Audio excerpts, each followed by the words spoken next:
नमस्कार, मैं मानसी राजपूत और आप देख रहे हैं भारत एक्सप्रेस डिजिटल। ब्रिटेन की राजनीति इस समय बड़े संकट और बदलाव के दौर से गुजर रही है। एप्स्टीन फाइल्स खुलने के बाद अब ब्रिटेन में पीएम पद की कुर्सी खतरे में आ गई है। प्रधानमंत्री कीर स्टारमर का लेबर पार्टी के भीतर ही विरोध हो रहा है और अब तो ब्रिटेन में नए पीएम के नाम पर चर्चा भी शुरू हो गई है। लेबर पार्टी में प्रधानमंत्री पद के लिए शबाना महमूद के नाम की चर्चा सबसे ज्यादा है। शबाना इस समय ब्रिटेन की गृह मंत्री है। अगर हालात बदले तो वो देश की पहली मुस्लिम प्रधानमंत्री बन सकती है। कीर स्टारमर की कुर्सी खतरे में क्यों आई? इसकी सबसे बड़ी वजह एप्स्टीन फाइल्स है और इसके जरिए हुआ एक बड़ा खुलासा। दरअसल कीर स्टारमर ने वॉशिंगटन में पीटर मंडेलसन को राजदूत बनाया था, लेकिन एप्स्टीन फाइल्स में पीटर मंडेलसन के नाम आने से स्टारमर पर दबाव बढ़ गया। स्टारमर से लेबर पार्टी के ज्यादातर सांसद नाराज बताए जा रहे हैं, जिससे शबाना महमूद की लॉटरी लग सकती है। आपको बता दें कि शबाना महमूद 45 साल की है और पेशे से वकील है। उनकी गिनती लेबर पार्टी की मजबूत नेताओं में होती है। साथ ही कीर स्टारमर की करीबी मानी जाती है।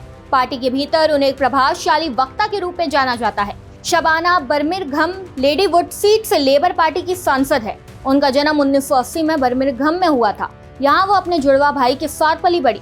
शबाना का परिवार पीओके के मीरपुर से ताल्लुक रखता है। उन्होंने 2002 में ऑक्सफोर्ड यूनिवर्सिटी के लिंकन कॉलेज से कानून की पढ़ाई पूरी की। इसके बाद 2003 में उन्होंने स्कूल ऑफ लॉ से वोकेशनल कोर्स किया और बैरिस्टर बने। शबाना के राजनीतिक सफर की बात करें तो 2010 में वो पहली बार ब्रिटेन की संसद पहुंची।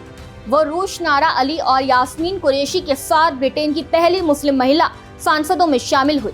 धीरे धीरे उन्होंने पार्टी के भीतर अपनी मजबूत पहचान बनाई।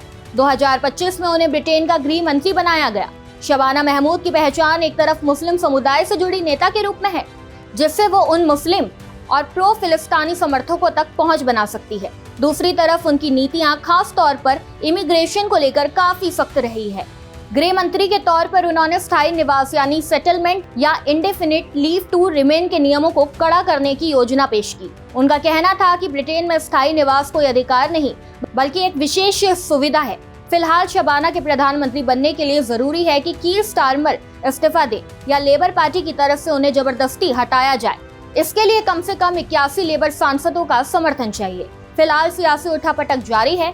आने वाले दिनों में ये साफ होगा कि स्टारमर इस्तीफा देते हैं या नहीं, और अगर इस्तीफा देते हैं तो शबाना को मौका मिलता है या नहीं। इस खबर में बस इतना ही। ऐसे ही तमाम खबरों को जानने के लिए देखते रहिए भारत एक्सप्रेस डिजिटल।